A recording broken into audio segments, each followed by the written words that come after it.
जय हिंद आप सभी को। पिछली क्लास में हमने दीर्घ स्वर संधि पढ़ा था और दीर्घ स्वर संधि के 2 नियम हम लोगों ने देख लिया था। आज हम दीर्घ स्वर संधि का तीसरा नियम देखेंगे। तीसरा नियम क्या है? तीसरा नियम था कि जब उ मतलब कि ह्रस्व उ और दीर्घ उ आए तो दोनों मिलकर दीर्घ उ हो जाएगा। यदि दीर्घ उ और ह्रस्व उ आए तो भी दोनों मिलकर दीर्घ उ हो जाएगा। यदि ह्रस्व उ और ह्रस्व उ आए तो भी दोनों मिलकर दीर्घ उ हो जाएंगे। और यदि दीर्घ उ प्लस दीर्घ उ आए तो भी दोनों मिलकर के दीर्घ उ हो जाएंगे। हमारे दीर्घ स्वर संधि का नियम था कि जब 2 सजातीय वर्ण एक साथ आए, चाहे वो ह्रस्व हो चाहे दीर्घ हो, तो दोनों मिलकर क्या हो जाएंगे? दीर्घ हो जाएंगे। मतलब ये दीर्घ हो जाएंगे। 2 सजातीय वर्ण मतलब समान जाति का वर्ण हो। समान जाति का मतलब होता था जैसे अगर आ है तो उसके साथ दीर्घ आ लगा होगा, अगर ई है तो उसके साथ दीर्घ ई लगा होगा, या अगर आ है ह्रस्व आ है उसके साथ दीर्घ आ है, या ह्रस्व आ है और ह्रस्व आ है दोनों मिलकर दीर्घ हो जाएंगे। इस तरह के नियम थे और इस तरह के इस नियम पे आज हम देखते हैं। यह हमारा तीसरा नियम था। आज हम इसके अंतर्गत आने वाले जो उदाहरण हैं उनको देखेंगे। तो देखते हैं। पहला है जैसे भानु भानु उदय। तो हमने देखा कि जो प्रथम वाक्य है, प्रथम वाक्य का जो उत्तर पद है उसमें कौन सा स्वर आ रहा है? उसमें उ स्वर आ रहा है, मतलब ह्रस्व उ आ रहा है, मतलब उ। और जो द्वितीय वाक्य है, द्वितीय वाक्य का प्रथम पद उ, मतलब ह्रस्व उ और ह्रस्व उ, यानी ह्रस्व उ और ह्रस्व उ दोनों अगर एक साथ आएंगे तो दोनों मिल करके दीर्घ उ का निर्माण करेंगे। तो इस तरह से ये क्या बन जाएंगे? दीर्घ उ। और जब हम दोनों की संधि करेंगे भानु और उदय की, तो दोनों मिलकर हमारे क्या हो जाएंगे? भानुदय, यानी कि बड़ा उ की मात्रा लग जाएगी यहाँ पे। कैसे देखते हैं। भानुदय इस प्रकार से देखिए, छोटा उ और छोटा उ यानी ह्रस्व उ और ह्रस्व उ दोनों मिलकर दीर्घ उ यानी बड़ा उ का निर्माण करता है। तो इस प्रकार से हमारा संधि विच्छेद भानु और उदय का होगा वो भानुदय बन जाएगा। दूसरा उदाहरण देखते हैं। जैसे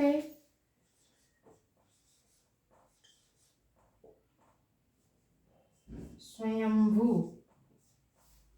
स्वयंभू उदय हो गया। स्वयंभू और उदय। तो इसमें जरा देखते हैं नियम। तो इसमें भू यानी बड़ा उ की मात्रा है, तो यहाँ पे क्या हो जाएगा? बड़ा उ यानी कि दीर्घ उ। और उदय में क्या है? इस उ को हम ले लेंगे यानी कि ह्रस्व उ। तो ह्रस्व उ, तो दीर्घ उ और ह्रस्व उ दोनों मिलेंगे तो क्या हो जाएगा? दीर्घ उ और ह्रस्व उ दोनों मिलेंगे तो दीर्घ उ का निर्माण करेंगे।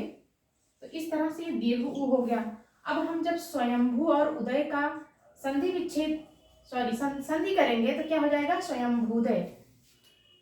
क्या हो जाएगा? स्वयंभूदय। स्वयंभूदय। और देखते हैं तीसरा वाला। जैसे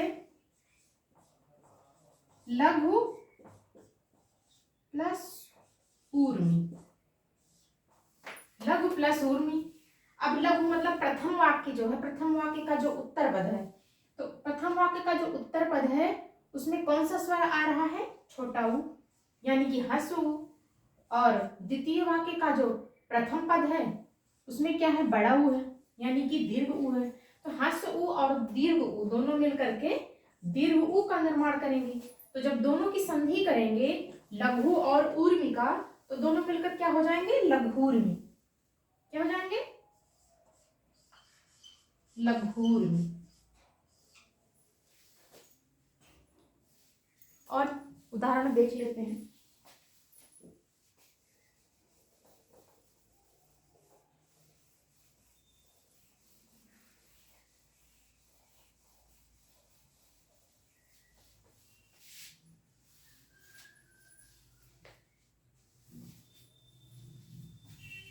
जैसे चौथा, जैसे वधु प्लस उत्सव। तो वधु मतलब प्रथम जो वाक्य है उसका उत्तर पद, प्रथम वाक्य के उत्तर पद में हस उ आ रहा है, और द्वितीय वाक्य का जो प्रथम पद है उसमें हस उ। तो हाँ, नियम हमारा क्या कहता है कि हस उ और हस उ दोनों मिलकर दीर्घ उ का निर्माण करेंगे, यानी कि दीर्घ उ यानी बड़ा उ हो गया। अब दोनों की जब संधि करेंगे तो क्या हो जाएगा, वधूत्सव।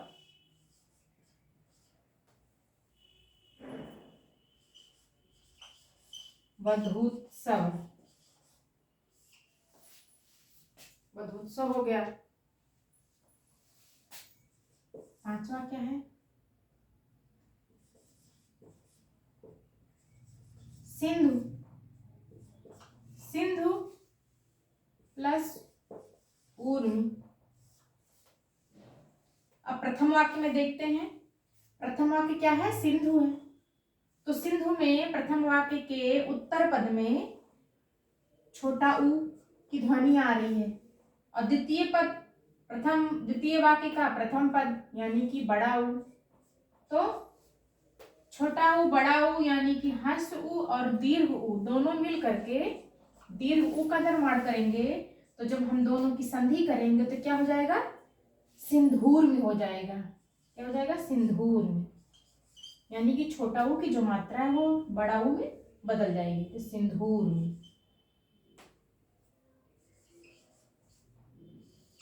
सिंधूर में हो गया। अब और उदाहरण देखते हैं, जैसे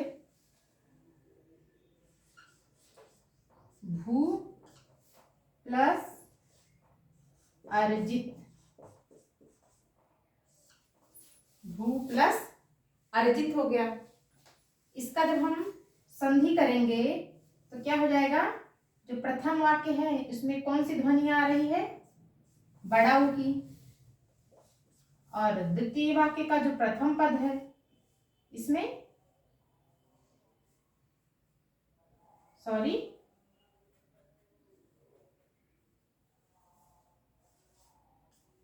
उर्जित होगा। तो क्या हो जाएगा, इसमें छोटा ऊ और ये बड़ा ऊ, तो क्या हो जाएगा, भूर्जित। दोनों की संधि करेंगे तो क्या हो जाएगा, भूर्जित, यानी कि बड़ा ऊ छोटा ऊ दोनों मिलकर बड़ा ऊ यानी दीर्घ ऊ का निर्माण करेंगे। तो यहाँ हमारा क्या बन जाएगा, भूर्जित बन जाएगा। सातवां देखते हैं,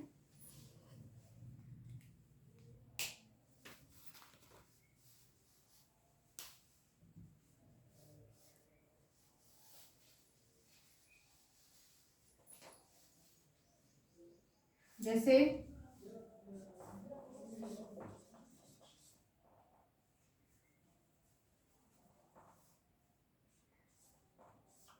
विधु प्लस उदय। विधु प्लस उदय मतलब इसमें छोटा ऊ की ध्वनि और ये छोटा ऊ यानी हस ऊ और हस ऊ दोनों मिलेंगे तो क्या बन जाएंगे, दीर्घ ऊ। तो इसको जब हम संधि करेंगे तो क्या हो जाएगा, विधुदय। क्या, विधुदय। इस तरह से हमारे उदाहरण हो गए। एक उदाहरण और देख लेते हैं,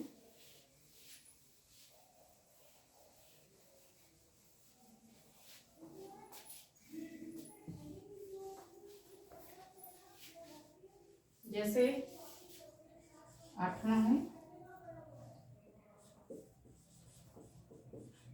विष्णु प्लस उदय। इसमें विष्णु में जो है हमारी ऊ की ध्वनि आ रही है, हस ऊ की, और इसमें भी हस ऊ है। तो हस ऊ और हस ऊ दोनों मिलेंगे तो क्या बन जाएंगे, दीर्घ ऊ बन जाएंगे, दीर्घ ऊ। और जब दोनों की संधि करेंगे विष्णु और उदय की तो दोनों मिलकर क्या बन जाएंगे, विष्णु उदय। क्या बन जाएंगे, विष्णु मतलब बड़ा ऊ की मात्रा लग जाएगी, विष्णुदय। इस प्रकार से हमारा जो ऊ का नियम है, ऊ का नियम दीर्घ स्वर संधि में कैसे काम करता है वो हमने देख लिया। अब री को देख लेते हैं।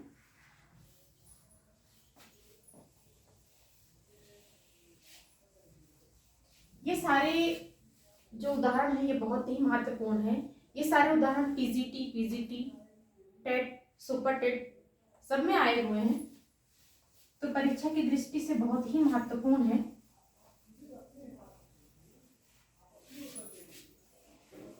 हमने री का नियम क्या देखा था कि जब ह्रस्व स्वर यानी ह्रस्वरी और ह्रस्वरी दोनों आएंगे, एक साथ आएंगे, तो दोनों मिलकर किसका निर्माण करेंगे? दीर्घ ई का। यानी कि री और री दोनों मिलेंगे तो क्या बन जाएंगे?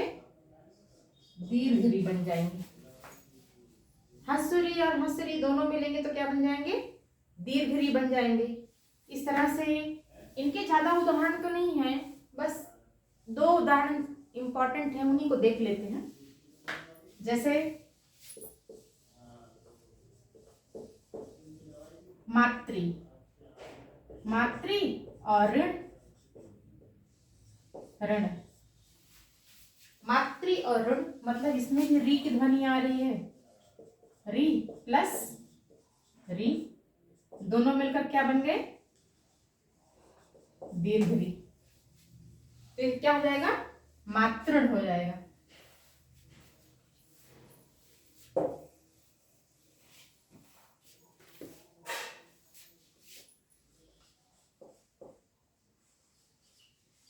मातृण, ये मातृण हो जाएगा। ऐसे ही पितृण देखते हैं, पितृ, पितृ प्लस ऋण, पितृण। अब इसका देखते हैं कि प्रथम वाक्य का जो उत्तर पद है उसमें री की ध्वनि आ रही है, द्वितीय वाक्य का जो प्रथम पद है उसमें भी री है, तो री मतलब कि ह्रस्व री और ह्रस्व री मिलकर के क्या बन गए? दीर्घ री, दीर्घ री बन गए। और जब इन दोनों की संधि करेंगे तो क्या हो जाएगा? पितृण हो जाएगा। क्या हो जाएगा? पितृण। ये दोनों क्वेश्चन भी बहुत बार परीक्षाओं में पूछे गए हैं और ज्यादातर यही 2 रिपीट करता है, इससे ज्यादा इंपॉर्टेंट और कोई है नहीं, तो आप इन्हीं दोनों पे ज्यादा ध्यान दीजिएगा। हमारा दीर्घ स्वर संधि कंप्लीट हो गया। अब हम थोड़ा सा गुण स्वर संधि देख लेते हैं। गुण स्वर संधि क्या है? गुण स्वर संधि, तो इसका नियम क्या है? पहला नियम देखते हैं। नंबर 1 नियम मतलब पहला नियम। पहला नियम क्या है इसमें?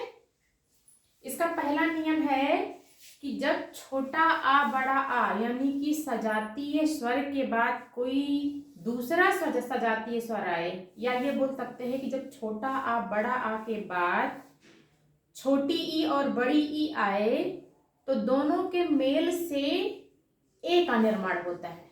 कैसे देखते हैं? पहले नियम लिख लेते हैं। जब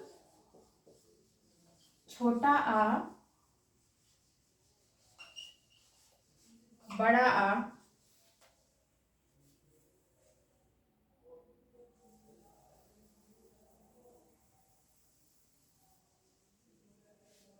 जब छोटा आ और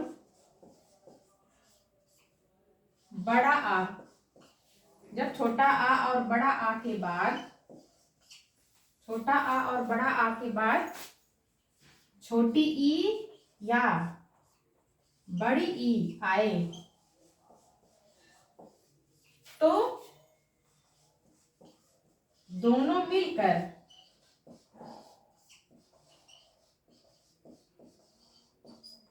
दोनों मिलकर क्या बन जाते हैं? ए बन जाते हैं। दोनों मिलकर ए बन जाते हैं। ए बन जाते हैं।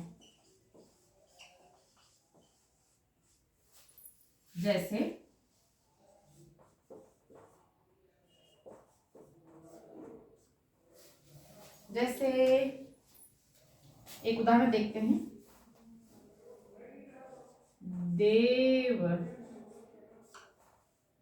प्लस इंद्र क्या हो जाएगा? प्रथम वाक्य का जो उत्तर पद है उसमें कौन सी ध्वनि आ रही है? आ की ध्वनि आ रही है, यानी ह्रस्व आ की ध्वनि आ रही है। और जो द्वितीय वाक्य है उसका जो प्रथम पद है यानी ई, इसको यहां लिख देते हैं। तो जब ए और ई दोनों मिलेंगे, हमारा नियम क्या कहता है? छोटा आ बड़ा आ के बाद ई या दीर्घ ई या छोटी ई या बड़ी ई आए तो दोनों मिलकर क्या बन जाता है? ए बन जाता है। तो यहाँ क्या लिखेंगे? ए बन जाता है। तो दोनों की संधि करेंगे तो क्या बन जाएगा हमारा? देव प्लस इंद्र क्या हो जाएगा? देवेंद्र हो जाएगा। क्या हो जाएगा? देवेंद्र। देवेंद्र हो जाएगा। इस प्रकार से और कुछ उदाहरण देख लेते हैं।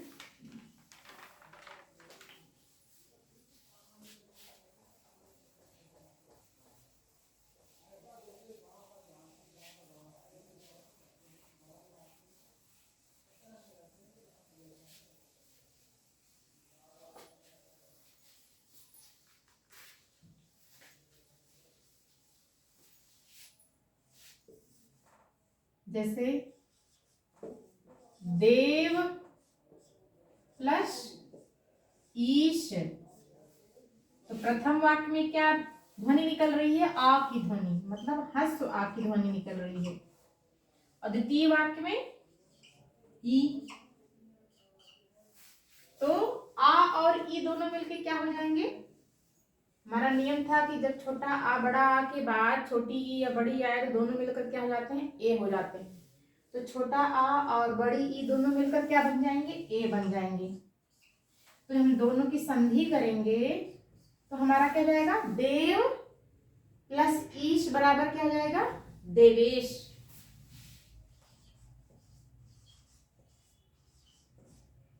देवेश हो जाएगा। तीसरा जैसे महा प्लस इंद्र, तो प्रथम वाक्य का जो उत्तर पद है उसमें कौन सी ध्वनि आ रही है? दीर्घ आ की ध्वनि आ रही है। और इसका द्वितीय वाक्य का पहला पद क्या है? ई है। तो बड़ा आ और बड़ी ई दोनों मिलकर क्या बन जाएंगे? ए बन जाएंगे। इस तरह जब दोनों की संधि करेंगे तो हमारे दोनों मिलकर क्या हो जाएंगे? महा प्लस इंद्र क्या हो जाएंगे? महेंद्र हो जाएंगे। क्या हो जाएंगे? महेंद्र। महेंद्र हो जाएंगे।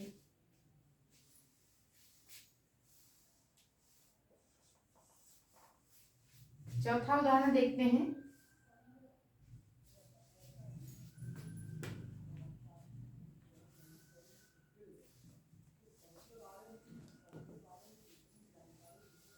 जैसे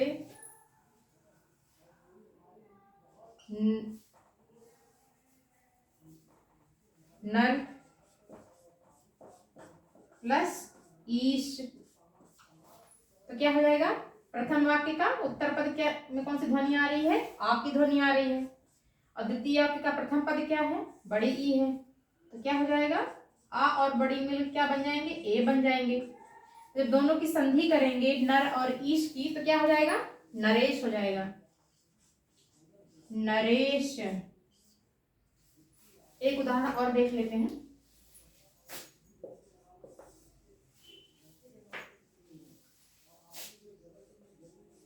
महा धन ईश, तो प्रथम वाक्य जो है उसमें कौन सी ध्वनि आ रही है? दीर्घ आ की ध्वनि आ रही है।